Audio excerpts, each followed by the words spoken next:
In this episode, we're going to discuss something that we do for every customer that works with MPS. We onboard new customers. First and foremost, whenever you're dealing with sound masking, you want to make sure that people live in it for a while before they make any decisions about, do they like it, do they not like it, is it set properly to the right volume? We really want to make sure people live in it first. And then you just need to look at a couple different things. If it's an occupied space, meaning people already are in the space and now we're adding sound masking, we typically want to put our system on a ramp up, which means it starts very low in volume and over time will slowly ramp up, usually 1 to 2 weeks. What makes that effective is that it's so low that people aren't really going to notice that there's anything different in the space, and because it slowly ramps up over time, they won't notice it when it changes. And so before you know it, the system is set to full volume, operating properly, and nobody really even noticed anything different in the space. That's ideal.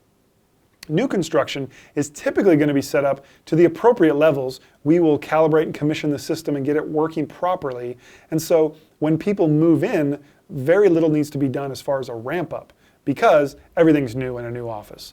They've got new workstations, they're new to the space, and so the fact that there's a sound masking system properly working is not typically something that people notice. Now, if sensors have been included, the system's going to automatically adjust the volumes anyways. And so typically, manual adjustments to the volume are not needed because those sensors will make sure that it's appropriate. If there are no sensors in the space, that's where MPS can do some custom training on our software with the customer to make sure that they know how to adjust volumes up and down. And so that way they can, after a few weeks, maybe make some tweaks and change the volume up or down as needed.